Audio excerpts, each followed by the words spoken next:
सत्संगत्वे निस्संगत्वं निस्संगत्वे निर्मोहत्वं निर्मोहत्वे निश्चलतत्वं निश्चलतत्वे जीवन्मुक्तिः पुनरपि जननं पुनरपि मरणं पुनरपि जननी जठरे शयनम् इह संसारे बहुदुस्तारे कृपया पारे पाहि मुरा। अद्वैत प्रकरण का हम आरंभ कर रहे हैं।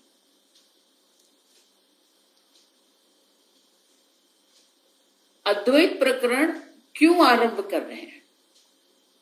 वैतथ्य प्रकरण में पूर्णतः हमने अद्वैत की सिद्धि कर दी। द्वैत मिथ्या है, जो रहे वो अद्वैत है, और उससे मोक्ष की सिद्धि भी होती है, सर्वात्म भाव की सिद्धि होती है, वो फल भी दर्शा दिए। तो शंकराचार्य जी बहुत सुंदर यहाँ संगति देते हैं। भाष्य पढ़ेंगे। ओंकार निर्णय उक्तः ओंकार निर्णय उक्तः प्रपंच उपशमः शिवः अद्वैतः आत्मा इति प्रतिज्ञामात्रेण ज्ञाते द्वैतं न विद्यते इति च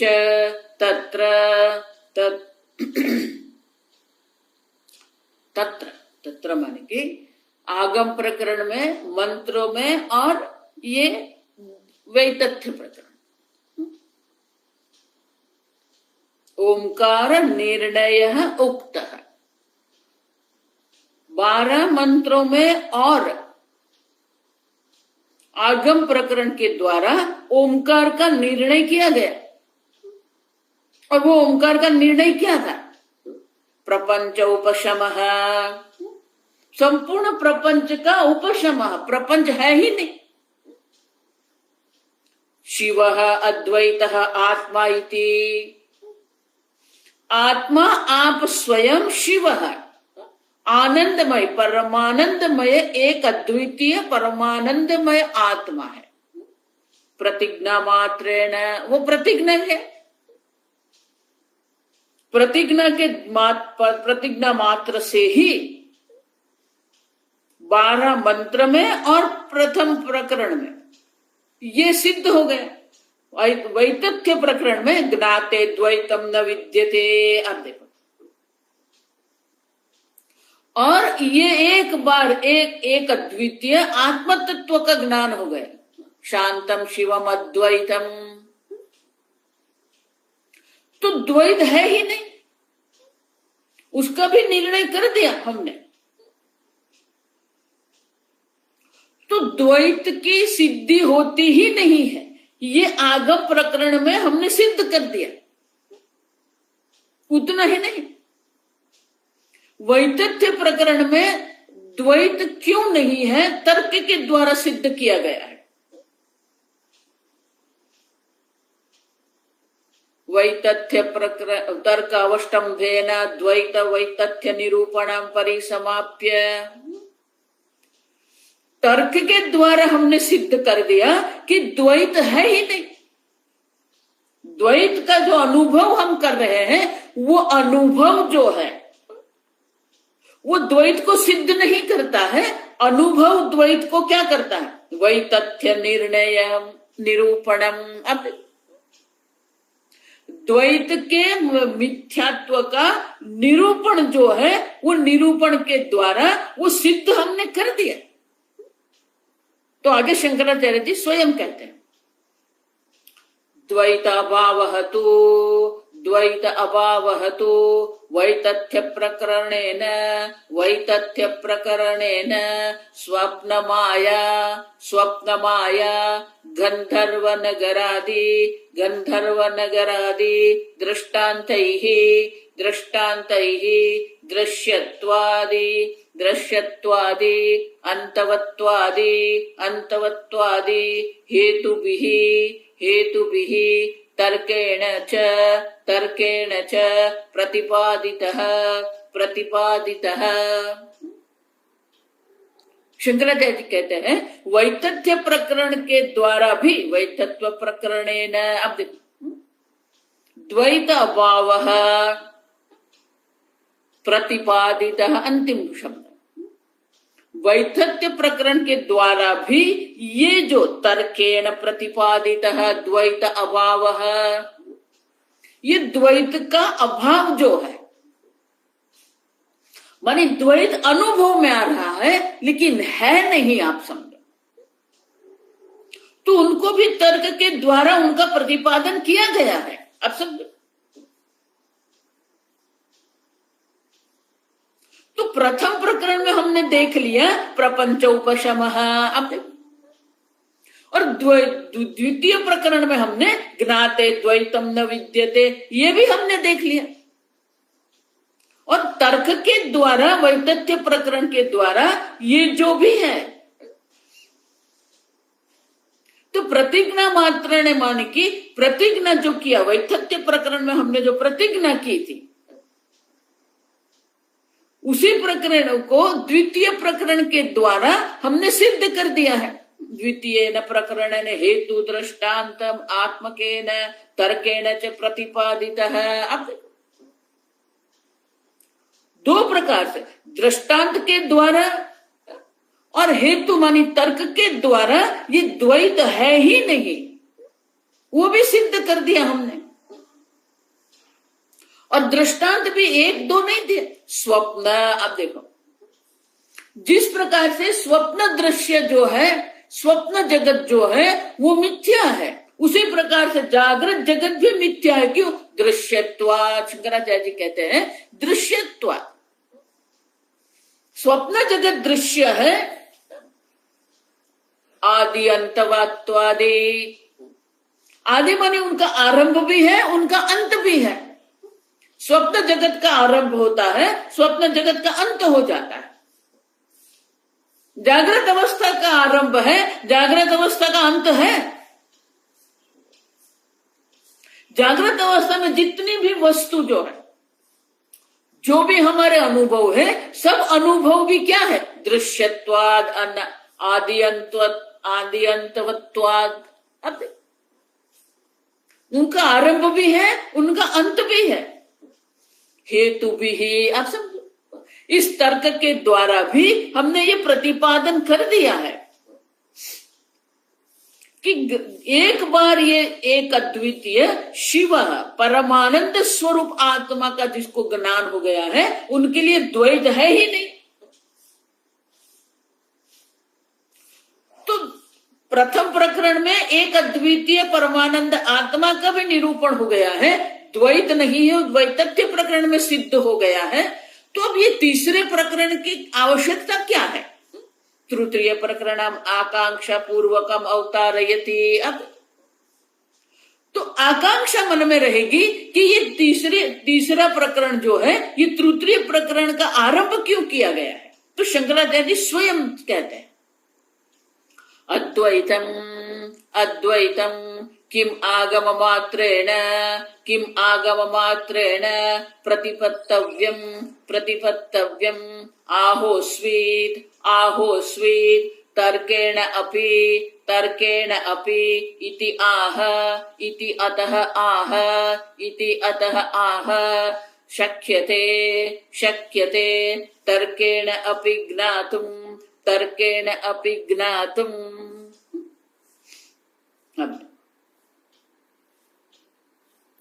अद्वैतम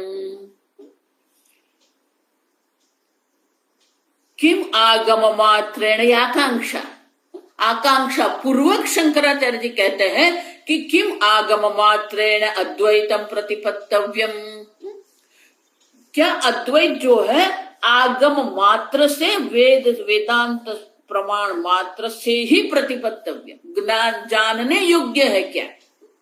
आहोस्वित अथवा तर्केण अपीति आतः आह, जिस प्रकार से तर्क से हमने द्वैत को मिथ्या सिद्ध किया है, उसी प्रकार से तर्क के द्वारा भी क्या हम अद्वैत को सिद्ध कर सकते हैं? मात्र शास्त्र के द्वारा ही अद्वैत सिद्ध होता है, या तर्क के द्वारा भी आत्मा एक अद्वितीय परमानंद स्वरूप है, वो सिद्ध हो सकता है? क्यों? शक्यते, तो उत्तर देते हैं शंकराचार्य, शक्यते तर्केणापि ज्ञातुम। तो शंकराचार्य जी कहते हैं नहीं, तर्क के द्वारा भी हम अद्वैत की सिद्धि कर सकते हैं। अब देखो, इसीलिए मैं कहती हूं आपको कि वेदांत मात्र शब्द नहीं है, आप एक अद्वितीय परमानंद स्वरूप आत्मा है, ये सिद्ध होता है। तर्क के द्वारा भी अगर आप देखते हैं तो द्वैत सिद्ध नहीं होता है। पूज्य स्वामी जी हमेशा कहते थे, जो लोग तर्क के द्वारा द्वैत सिद्ध करते हैं उनके तर्क में भी आभास है, तर्काभास कहते हैं उसको। माने उनके जो तर्क जो है वो तर्क में दोष है। अब और जो दोष युक्त तर्क होते हैं वो तर्क नहीं होते। अब समझ, वो तर्क का आभास है। अब देखिए, जितने अभी भी जितने भी द्वैत संप्रदाय हैं वो भी अपने अपने तर्क देते हैं, लेकिन वो जो तर्क देते हैं वो तर्क दोषयुक्त होते हैं। अब समझ, तर्क जो होते हैं, तर्क में कभी भी किसी भी प्रकार से हम हमारी भावना को नहीं जोड़ सकते हैं। ये केसरी रंग है, वो केसरी ही रहेगा। आपको केसरी रंग पसंद है कि नहीं वो अलग बात है। अच्छा, जो प्रमाण से सिद्ध होता है, जो तर्क से सिद्ध होता है, उसको आप अपनी भावना से नकार नहीं सकते हैं, बाधित नहीं कर सकते हैं। आप सब, और इसलिए शंकराचार्य जी कहते हैं कि अद्वैत को मात्र आगम मात्रेण, आगम मात्र से सिद्ध होता है, आगम मात्र से हम जान सकते हैं, ऐसा नहीं है। तर्क के द्वारा भी हम ये सिद्ध हो कर सकते हैं। शक्यते तर्केणापि। अब समझो, माने तर्क से भी अगर देखते हैं तो अद्वैत ही सिद्ध होता है। आपकी भावना अलग बात है, वही बात ये पहले प्रकरण में आएगी, आप समझना। जो संसारी है, जो कर्मठ जन है, उससे हमारा कोई संबंध नहीं है। अब ठीक से समझना है, जो कर्मठ है, जो संसारी है, उससे हमें हमारा कोई संबंध नहीं है, उसको हमें कुछ कहना नहीं है। लेकिन जो द्वैत को सत्य मानते हैं, जो द्वैत में ही पड़े हुए हैं, शास्त्र अध्ययन करते हैं, लेकिन द्वैत को ही सत्य मान के वो द्वैत को ही सिद्ध करने का प्रयत्न करते हैं। जो द्वैत को सिद्ध करने का प्रयत्न कर रहे हैं, उनके लिए ये अद्वैत प्रकरण है। आप समझो ठीक से कि उनके, यहां आएगा सब, कि उनके जितने भी तर्क जो वो देते हैं, वो तर्क किसी भी प्रकार से न तो आगम से न तो तर्क से सिद्ध होता है। आप समझो, और इसलिए शंकराचार्य जी कहते हैं शक्यते तर्केण अपि ज्ञातुम अद्वैतम। तर्क के द्वारा भी हम अद्वैत को जान सकते हैं। अब समझो,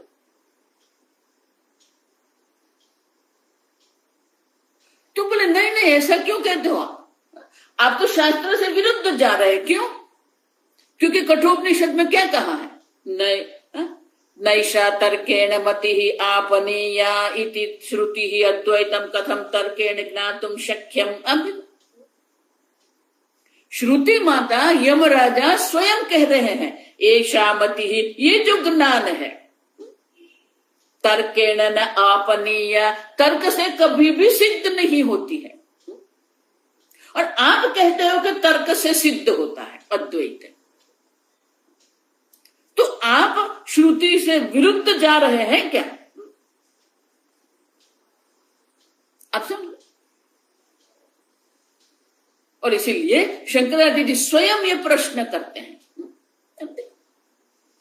स्वतंत्र तर्क प्रवेशेपि तस्मिन् आगमिक तर्कस्य सहकारितया संभावना हेतुत्वात् तर्केण अपि ज्ञातुं शक्यमिति। अब एक अद्वितीय तत्व जो है, देखो इसलिए आप ऐसा मत मानना कि आप मांडुक्य उपनिषद का अध्ययन कर रहे हैं इसलिए जो प्रकरण ग्रंथ है उनका कोई उपयोग नहीं।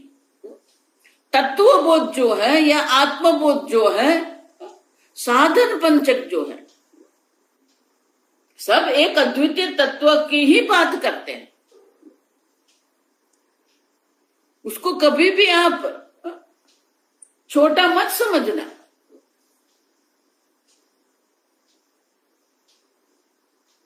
साधन पंचक में शंकराचार्य जी स्पष्ट रूप से कहते हैं, दुष्तर्कात् सुविरम्यताम् श्रुतिमतस्तर्कोऽनुसन्धीयताम्। अब दुष्तर्कात्, जो श्रुति विरुद्ध तर्क जो है उसे हमें कोई लेना देना नहीं है। सुविरम्यता माने कि सुष्ठु रूप से हमें उसमें विराम करना है, छोड़ देना है उसे। श्रुतिमतस्तर्कोऽनुसन्धीयताम्, श्रुति मत जो है, श्रुति मत के अनुरूप जो तर्क है उसी का हमें अनुसंधान करना है। और इसीलिए आनंद गिरी महाराज कहते हैं, भले हम ऐसे कहते हैं कि तर्क के द्वारा ये ज्ञान नहीं होता है, लेकिन स्वतंत्र तर्क से ज्ञान नहीं होगा। स्वतंत्र तर्क अप्रवेशे भी, स्वतंत्र रूप से अगर आप तर्क से ये ज्ञान में प्रवेश करने का प्रयत्न करेंगे, नहीं होगा आपका प्रवेश। तस्मिन् आगमिक तर्कस्य सहकारितया, आगम के द्वारा जो तर्क दिए गए हैं उनके द्वारा, माने कि तर्क जो है वो मुख्य प्रमाण नहीं है, शास्त्र मुख्य प्रमाण है। और तर्क क्या है? सहकारितया संभावना हेतुत्वात्। आप समझे, सहकारी है। जो श्रुति माता कह रही है उसी को समझने के लिए, उसे सम्यक रूप से ग्रहण करने के लिए ये तर्क जो है वो सहकारी बनते हैं। आप समझे, तर्क नहीं है ऐसा नहीं है। और इसीलिए आनंद गिरी महाराज कहते हैं सहकारितया संभावना हेतुत्वात्। आप देखो, उनकी संभावना है, शक्यते मानी संभावना है, लेकिन वो मुख्य प्रमाण, तर्क मुख्य प्रमाण नहीं है। मुख्य प्रमाण आगम ही है, लेकिन आगमिक तर्क, आगम के द्वारा जो तर्क दिए गए हैं वो तर्क जो है वो श्रुति माता के तर्क को समझने के लिए सहकारी बनते हैं। देखो, ये सहकारी शब्द भी समझना है। ये सहकारी बैंक की बात नहीं कर रहे हैं।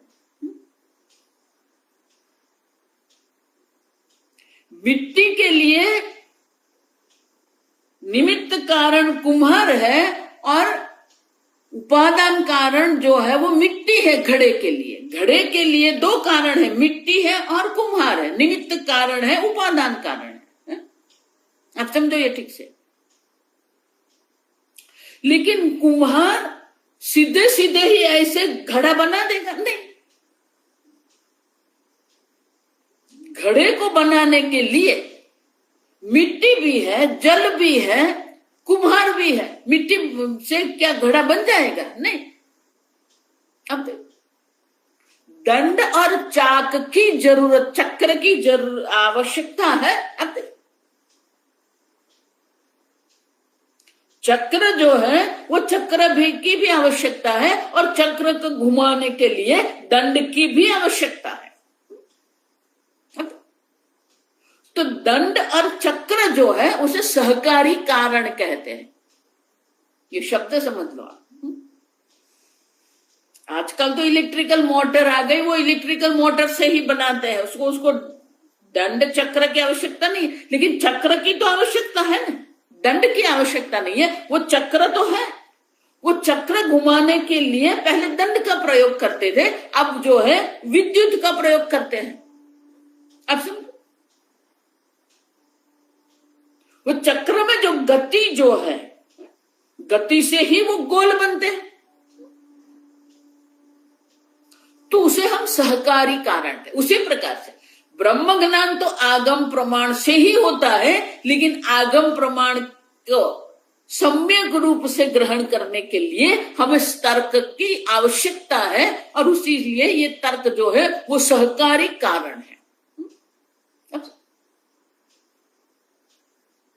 और इसीलिए सहकारितया संभावना हेतुत्वात्, संभावना के हेतु है सहकारितया, मानी सहकारी रूप से वो संभावना के हेतु होने के कारण ही तर्केणापि ज्ञातुम शक्यमिति। अब देखो व्यवहार उपपत्ति ही मत्वा आह। अब देखो, और इसीलिए ये व्यवहार की दृष्टि से अगर हम देखते हैं तो व्यवहार की दृष्टि से भी आप देखो उपपत्ति मानी शक्य, ये संभव है। यदि तर्केण द्वैतम संभावितुम प्रकरणम आरभ्यते तर्हि किम। तो ये तर्क के द्वारा ही हम सिद्ध कर सकते हैं कि अद्वैत ही सत्य है। अद्वैत की भी सिद्धि हम तर्क के द्वारा कर सकते हैं।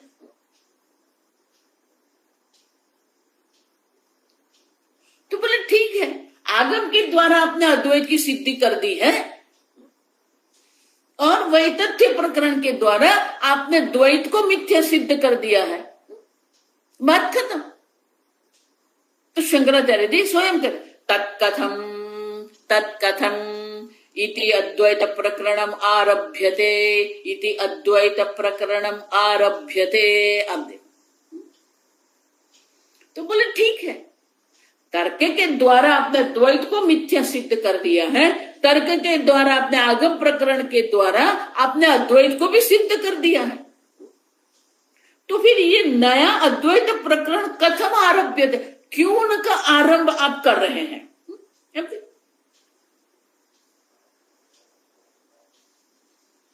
किस कारण से, कथम माने कि किस कारण से अद्वैत प्रकरण का आप आरंभ करते हैं? आप समझो,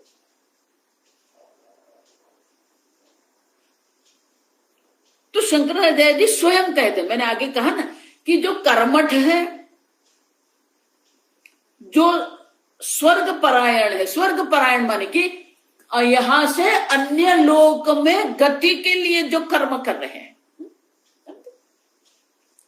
आधुनिक काल में भी अगर आप देखते हैं तो सारे के सारे जो संप्रदाय है, वो संप्रदाय क्या कर रहे हैं? अब ये छुट्टी के अवकाश के दिन होते हैं तो ये सारे जो हमारे टूरिज्म है, ट्रैवलिंग एजेंट जो है, सब काम में लग जाते हैं। क्यों? आप दैनिक पत्र भी देखेंगे, आप फेसबुक देखेंगे, अब वहां पर क्या होता है? टूरिज्म प्रमोशन कहते हैं उसको। आप बाली जाइए, आप थाईलैंड जाइए, आप यहां जाइए या वहां जाइए।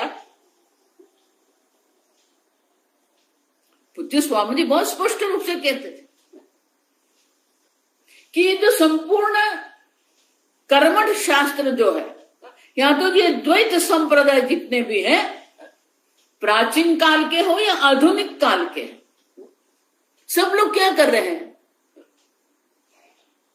यहां दुख है, अब स्वर्ग में जाएंगे, वहां आनंद ही आनंद है। अब शिव धाम जाएंगे, अब अक्षर धाम जाएंगे। कितने धाम बना के रख दिए हमने।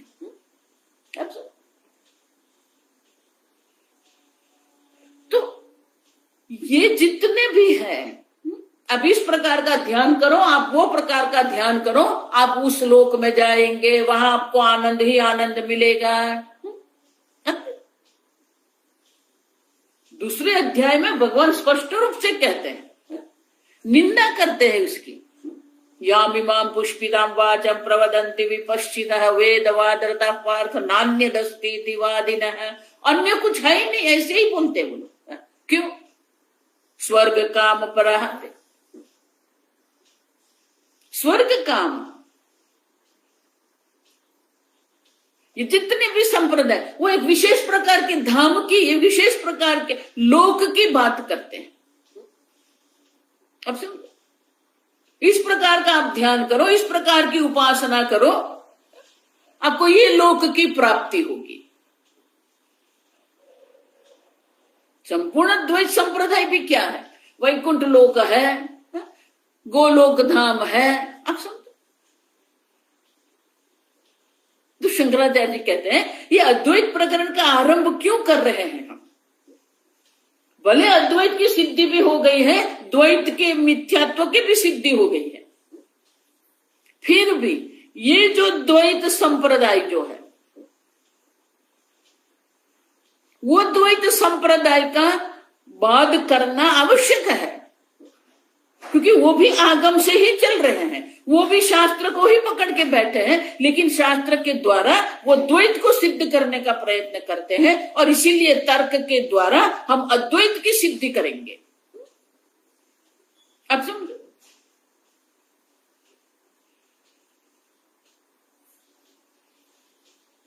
और इसीलिए आगे शंकराचार्य जी स्वयं कहते हैं, उपास्य उपासनादि भेद जातम, उपास्य उपासनादि भेद जातम, सर्वं वितथम केवलाः च आत्मा अद्वयः परमार्थः इति स्थितम् अतीते प्रकरणे यतः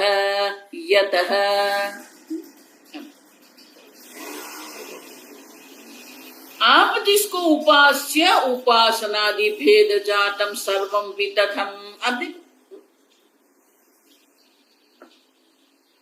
जितना भी भेद, जात मानी या जात नहीं, जात मानी समुदाय, समूह। उपास्य मानी जिसकी हम उपासना करते हैं, उपासना का जो विषय है उपास्य, और उपासना जो कर्म है, और उपासक आदि मानी उपासक। भेद जातम, ये भेद का समूह है। क्यों? अनेक प्रकार के उपासक है, अनेक प्रकार की उपासना है, और अनेक प्रकार के उपासना के विषय भी अनेक है। अब समझो, कोई कहता है कि विष्णु की उपासना करो, कोई कहता है शिव की उपासना करो। अब देखो, तो जितने भी ये भेद का समूह जो है, सर्वम वितथम, अब देखो ये सर्व क्या है? यदि तर्केण अद्वैतम संभावितुम प्रकरणम आरभ्यते तर्हि किम उपासक निंदा प्रथमम प्रस्तूयते। तो पहले ही कारिका में शंकराचार्य जी कहते हैं, पहली ही कारिका में जिसकी निंदा हम कर रहे हैं, किसकी? उपास्य उपासना की निंदा हम कर रहे हैं। क्यों कर रहे हैं? क्योंकि जो भेद जो है, अब सब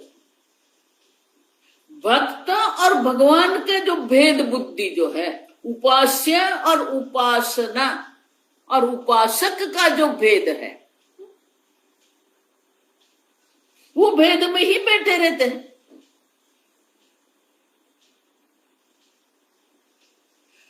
वो यही मानते हैं कि मैं ईश्वर नहीं हूं, मैं जीव हूं, मैं संसारी हूं, मैं भोक्ता हूं,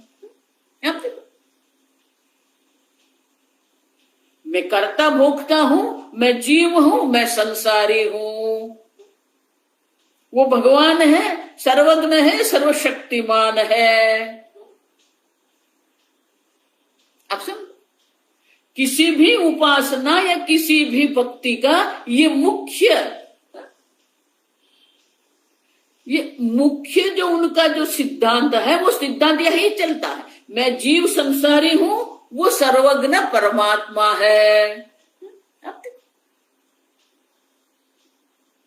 और इसलिए शंकराचार्य जी कहते हैं केवल च आत्मा अद्वय परमार्थ। अब देखो, आत्मा एक अद्वितीय परमार्थ स्वरूप है। आप जीवात्मा कहो या परमात्मा कहो, जीव भी वही एक अद्वितीय सच्चिदानंद ब्रह्म है और ईश्वर भी वही एक अद्वितीय सच्चिदानंद ब्रह्म है। अब देखो,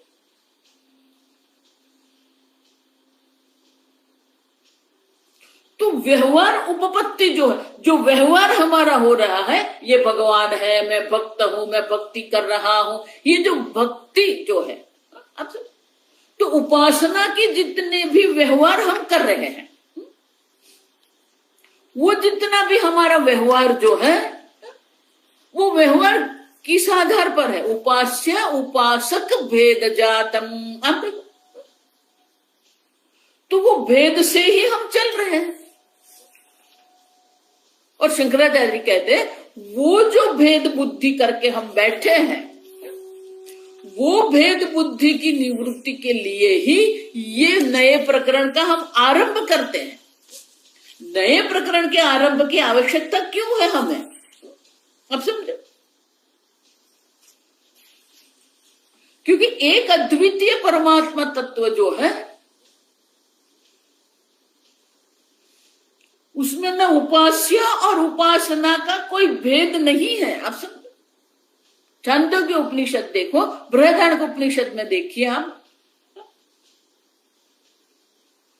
वो द्वैत को सिद्ध करने के लिए उपासना नहीं है। और इसलिए शंकराचार्य जी कहते हैं अद्वैत परमार्थ इति स्थितम इति अतीते प्रकरणे। आप देखो, अतीते प्रकरणे मानी कि अगले दो प्रकरण के द्वारा हमने अद्वैत की सिद्धि कर दी है। उसे उपास्य उपासक जो है, वो भेद कभी भी सिद्ध नहीं होता है, वो मिथ्या ही है। आप समझो, उपास्य उपासक निंदा प्रथमम प्रस्तूयते। अब ये भेद बुद्धि जो है, उपास्य उपासक भगवान और भक्त की जो भेद बुद्धि है, वो भेद बुद्धि की निवृत्ति के लिए उपासक निंदा प्रथमम स्तूयते प्रस्तूयते। पहली प्रस्तावना किसकी हो रही है? ये उपासक की निंदा हम कर रहे हैं। अब समझो क्यों? उक्त वक्ष्यमाण विरोधित्वाद उपासकस्य तन्निंदा प्रकृत उपयोगिनी इत्यर्थः। तो बोले ये निंदा क्यों कर रहे हो आप? देखो, जिसको जिसकी उपासना करना है करते रहे, हमें क्यों उसकी निंदा करनी है? तो आनंद गिरी महाराज कहते हैं ये निंदा क्यों कर रहे हैं?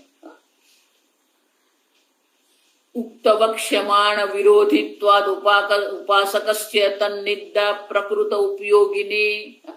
प्रकृत मानी कि हमारा जो एक अद्वितीय परमात्मा तत्व, जो हमारा मुख्य विषय जो है, वो मुख्य विषय को पूर्णतः समझने के लिए ये उपासक की निंदा भी आवश्यक है। हम देखो, निंदा न तो निंदा अर्थ है, निंदा हम जो कर रहे हैं वो निंदा के लिए हम नहीं कर रहे हैं। आप समझो, लेकिन अगर उसे हम सत्य मान के चल रहे हैं, वितथम सर्वम वितथम, अब ये सर्व मिथ्या है, भेद बुद्धि मिथ्या है। आप समझो, इसलिए केनो उपनिषद में भी क्या कहा? तदेव ब्रह्मत्वं विद्धि नेदम यदिदम उपासते। अब देखो, इदंतया जिसकी आप उपासना कर रहे हैं वो ब्रह्म नहीं है। यन्मनसा न मनुते ये न हुर्मनोमतम तदेव ब्रह्मत्वं विद्धि नेदम यदिदम उपासते। अब जिसको मन के द्वारा हम नहीं जान सकते हैं, लेकिन जिसके कारण मन चिंतन कर रहा है, वो ब्रह्म है। वो आत्मा जो है, जो चैतन्य स्वरूप आत्मा, जिसके कारण मन में विचार उठते हैं, वो ब्रह्म है। इदंतया विषय के रूप में, दृश्य के रूप में आप जिसका उपासना कर रहे हैं, वो ब्रह्म नहीं है। आप समझो। और इसीलिए उपासक की निंदा भी किसके लिए है? ब्रह्म ज्ञान के लिए ही है। उपासक की निंदा करके हम सिद्ध क्या कर रहे हैं? किसी को हम गलत सिद्ध, अयोग्य सिद्ध नहीं कर रहे हैं। हम अद्वैत को ही इसलिए कहते हैं प्रकृत उपयोगिनी। ये हमारी उपासक की जो निंदा जो है, वो उपासक की निंदा हमारे जो प्रकृत मुख्य जो विषय है, वो विषय को समझने के लिए उपयोगी निंदा है। ये किसी को हम नकार नहीं रहे हैं। हम सब निंदा के द्वारा हम किसी को हल्के नहीं बना रहे हैं। उसके द्वारा हमारे जो अद्वैत बुद्धि है, उनको समझने के लिए उपासक की निंदा भी उपयोगी है हमारे लिए। अब समझो। और इसीलिए ये गौड़पादाचार्य जी ये अद्वैत प्रकरण का जो आरंभ करते हैं, बहुत सुंदर आरंभ है। आप समझो कि अगर आप द्वैत में बैठे रहेंगे, तो द्वैत में बैठने से क्या होगा? इसलिए मैंने आगे कहा ना, अगर कोई भक्ति कर रहा है, करने दो उसे भक्ति, ठीक है। लेकिन हमारी अद्वैत की सिद्धि के लिए, हमारी अद्वैत की स्पष्टता के लिए ये उपासक की निंदा भी आवश्यक है। अब समझो। तो जिस प्रकार से तर्क के द्वारा हमने द्वैत को मिथ्या सिद्ध कर दिया, उसी प्रकार से अद्वैत को भी हम तर्क के द्वारा सिद्ध कर रहे हैं। आप समझो। और वो सिद्ध करने के लिए हम जो तर्क का उपयोग करते हैं, वो तर्क का उपयोग भी एक अद्वितीय परमानंद स्वरूप आत्मा की सिद्धि के लिए ही है। मानी हमारे संपूर्ण जो चर्चा जो है, या संपूर्ण प्रकरण जो है, संपूर्ण प्रकरण के केंद्र में तो क्या है? शिव द्वैत आत्मा इति। आप समझो। माने हमारा मुख्य विषय उपासक की निंदा नहीं है। बहुत सारे लोगों को ये आदत बन जाती है, तर्क के द्वारा किसी को भी हम गलत सिद्ध करते, वो सिद्ध करने में उसको आनंद आता है। अब समझो। और इसीलिए आनंद गिरी महाराज कहते हैं, ये उपासक को अयोग्य सिद्ध करने के लिए नहीं है। अद्वैत प्रकरण में भी हम, हमारा मुख्य विषय जो है वो अद्वैत की सिद्धि है। अब समझ रहे हो मैं क्या कह रहे हैं? किसी की निंदा के लिए निंदा नहीं कर रहे हैं, हमारे सिद्धांत को ही योग्य रूप से समझने के लिए ये हम अद्वैत प्रकरण का आरंभ कर रहे हैं। उससे सिद्धि हम अद्वैत की ही करेंगे। अद्वैत की सिद्धि हमारे लिए मुख्य विषय है। और उसके लिए अगर हमें किसी की निंदा करनी पड़ी, तो निंदा हम करेंगे। लेकिन किसी की निंदा करने से हम किसी को अयोग्य नहीं सिद्ध करते। और इसीलिए ये पहला जो पहली जो कारिका जो है, बहुत सुंदर कारिका। आप समझो। कारिका पढ़ेंगे। उपासनाश्रितो धर्मः, उपासनाश्रितो धर्मः, जाते ब्रह्मणि वर्तते, जाते ब्रह्मणि वर्तते, प्रागुत्पत्तेरजं सर्वं, प्रागुत्पत्तेरजं सर्वं, तेनासौ कृपणः स्मृतः, तेनासौ कृपणः स्मृतः।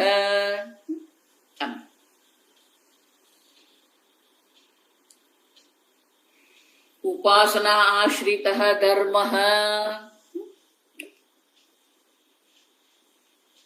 जाते ब्रह्मणि वर्तते देहस्य धारणा धर्मः जीवः भूत संगाताकारेण जाते ब्रह्मणि। ये एक एक शब्द योग्य रूप से समझना पड़ेगा। धर्मः माने जीव, क्यों? देहस्य धारणा धर्मः जीवः, देह को धारण करते हैं इसलिए जीव को ही हम धर्म कहते हैं। और वो जीव अपने को क्या मानता है? जाते मेरा जन्म हुआ, आप देखो, जाते ब्रह्मणि, जन्म मृत्यु वाला मैं ब्रह्म हूं, ऐसा वो मानते हैं। अब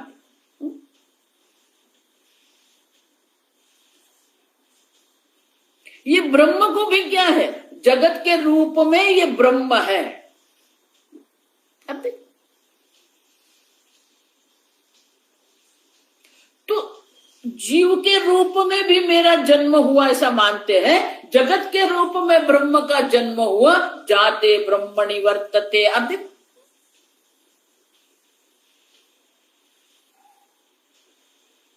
तो वो जो कार्य जीव जो है, वो जीव जो कार्य ब्रह्म, जीव जो कार्य ब्रह्म है, उसका जन्म हुआ, उस वर्तते, वही अटक जाते हैं। प्रागुत्पत्ते है अजम सर्वम। अब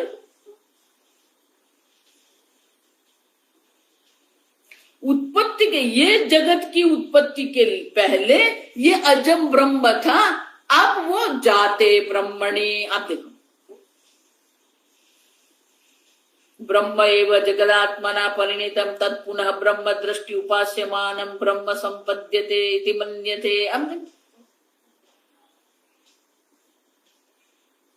वो ब्रह्म जो है ये जगत के रूप में उत्पन्न हुआ है, माने कि उनके लिए जगत की उत्पत्ति सत्य है। आप समझो, पहले वो अजम ब्रह्म था, अब वो ये जगत के रूप में परिणतम, ये जगत के रूप में जो ये ब्रह्म हमें दिख रहा है, अब तद अभिमानित्व निवर्तते, देह मात्र हम अभिमानित्व न, मैं जीव हूं, मैं ब्रह्म हूं, लेकिन मैं क्या हूं? कार्य ब्रह्म, मैं जीव हूं, देहधारी हूं, और ये जगत की उत्पत्ति हुई है। समझ रहे? माने कि मैं जीव हूं, जन्म मृत्यु वाला हूं, और ये जगत है, मानी जीव भाव भी सत्य है, जगत भी सत्य है। तेन असौ कृपणः स्मृतः, उस कारण से ही जिसकी ये दृष्टि है, अपने को देहधारी मानते हैं और ये जगत को सत्य मान के जो चल रहे हैं, ब्रह्म ये जगत बन गया है जो मानते हैं। तेन असौ कृपणः स्मृतः,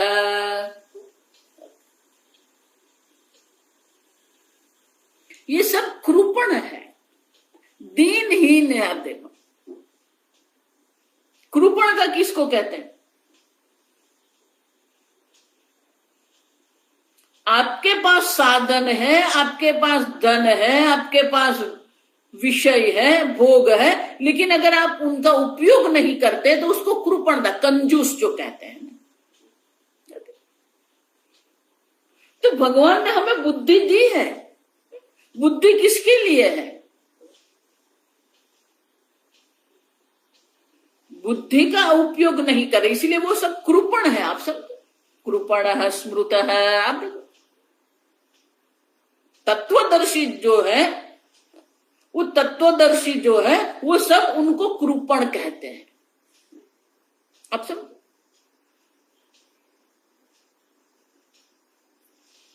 कालावच्छिन्नम वस्तु मन्यते स पुनः उपासनाम पुरुषार्थ साधनत्वेन आश्रितः उपासनाश्रितः। अब देखो, वो किसको आश्रित है? उपासना को आश्रित होके बैठे, अपने को जीव मानते हैं, उपासक बन के बैठ गए हैं।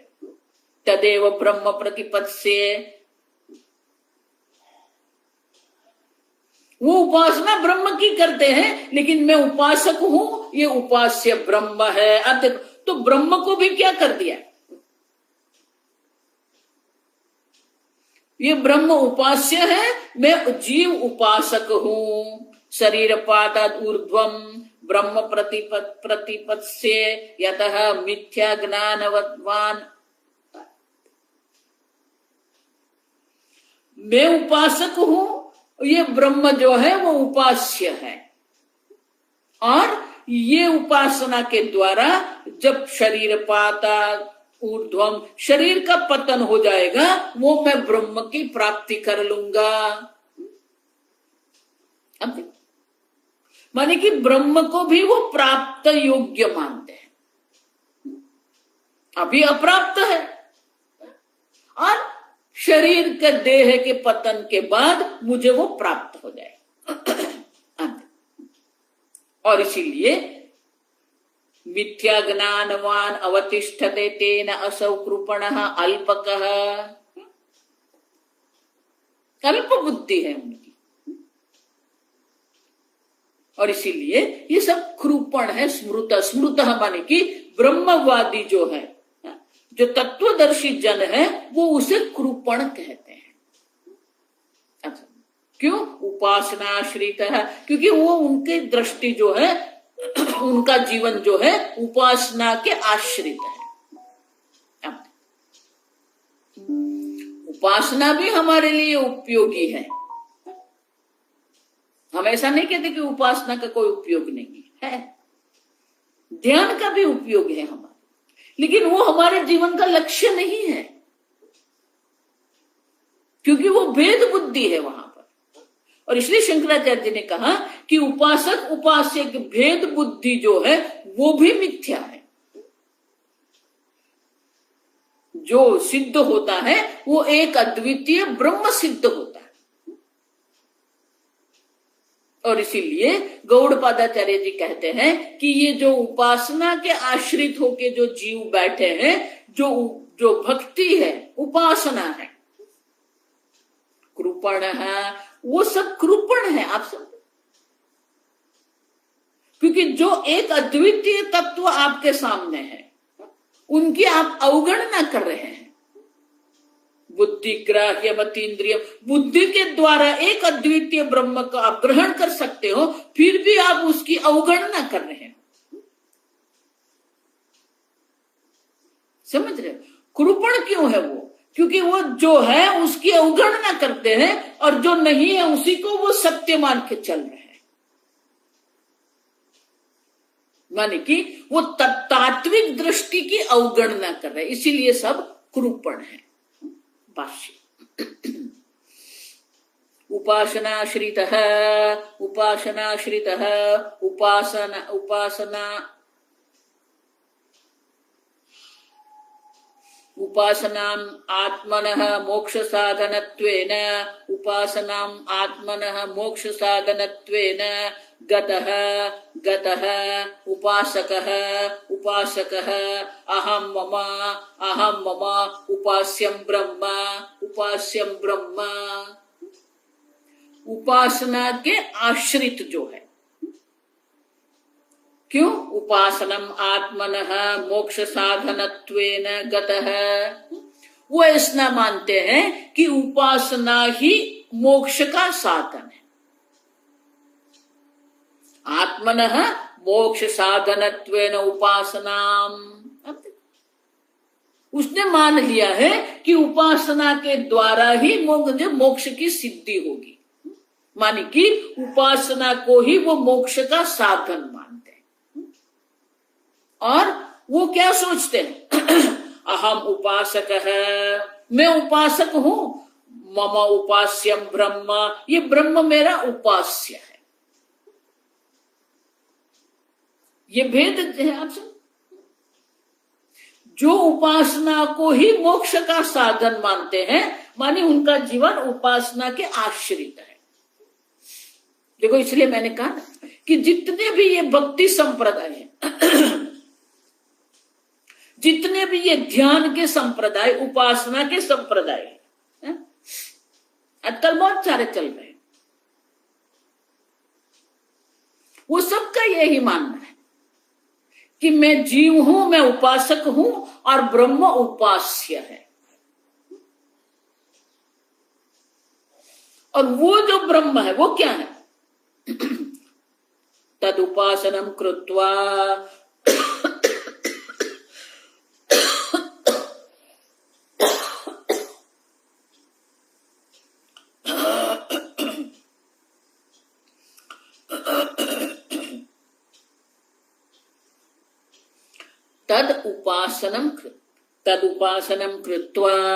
तदुपासनं कृत्वा जाते ब्रह्मणि इदानीं वर्तमानः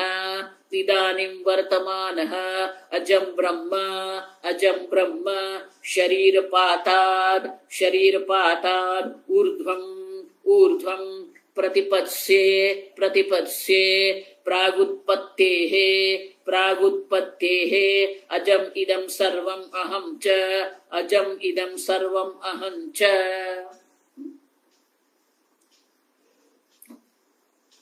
तो वो जो ब्रह्म का चिंतन करते, वर्तते माने कि जो ब्रह्म के जो उपासना वो कर रहे हैं, वो क्या सोचते हैं?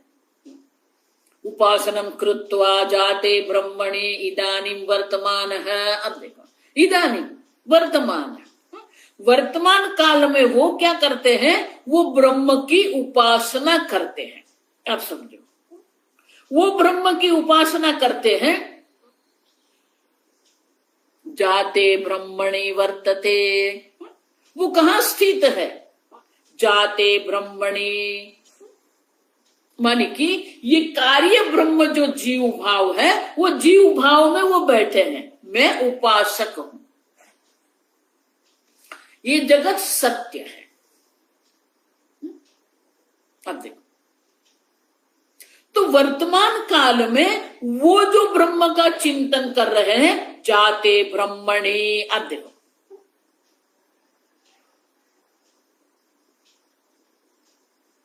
ये ब्रह्म जो है, जो जगत के रूप में अभिव्यक्त हो रहा है, वो ब्रह्म जो है जाते ब्रह्मणि, जन्म जिसका हुआ है। अब देखो, जगत के रूप में ये जो ब्रह्म की उत्पत्ति हुई है, वो कार्य ब्रह्म जिसको हम कहते हैं, वो कार्य ब्रह्म में बैठे हैं। कार्य ब्रह्म में स्थित होकर वो ब्रह्म की उपासना करते हैं। अब देखो, उतना ही नहीं, प्रागुत्पत्ते है। अब देखो, अजम ब्रह्म शरीरपाद ऊर्ध्वं प्रतिपत्स्ये। अभी जो ब्रह्म जो है वो कार्य ब्रह्म है, उनका जन्म हुआ है। जगत के रूप में वो ब्रह्म की उत्पत्ति हुई, और ये शरीर का जब पतन हो जाएगा, तब मुझे वो अजब ब्रह्म की प्राप्ति होगी। मानी अभी जो है वो कार्य ब्रह्म है, जिसकी मैं उपासना करता हूं। शरीर के पतन के बाद ये उपासना के फल के रूप में अजब ब्रह्म की मुझे प्राप्ति होगी। आप देखो, प्रतिपत्ति से ये भविष्य काल है। आप तो अब वो द्वैत में बैठे हैं, जाते ब्रह्म माने कि जन्मयुक्त ब्रह्म में बैठे हैं, और बाद में उसे अजब ब्रह्म की प्राप्ति होगी।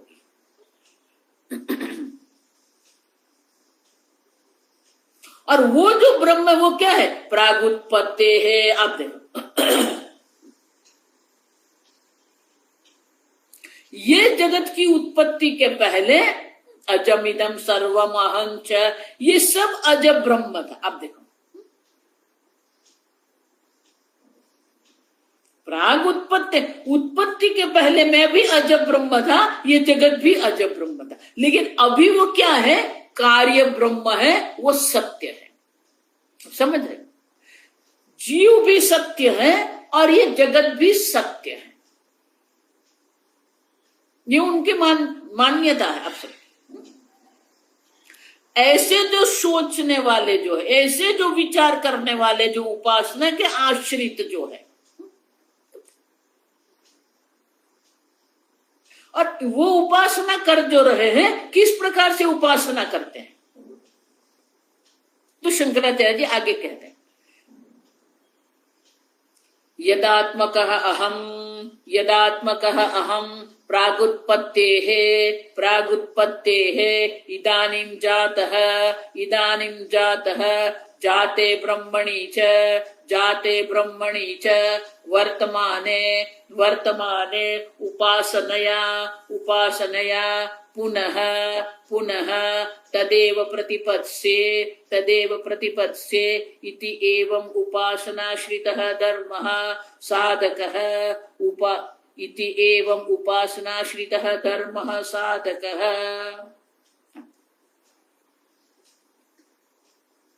वो अपने को क्या मानता है? उपासनाश्रितः साधकः। मैं उपासना के आश्रित हूं, मानी मैंने अपना जीवन उपासना को ही समर्पित करके रखा है।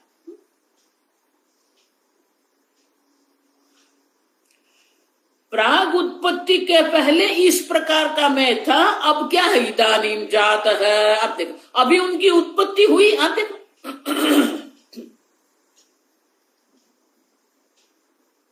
उत्पत्ति के पहले मैं भी अजब ब्रह्म था, ये जगत भी अजब ब्रह्म था, लेकिन अब उत्पत्ति हो गई है, ये सत्य है। ये उत्पत्ति के कारण क्या हो गया? इदानीं जातः, अब मेरा जन्म हुआ है, मैं जीव हूं, जन्म मेरा हुआ है। और जाते ब्रह्मणि वर्तमाने उपासना के रूप में ये ब्रह्म अब उपलब्ध है।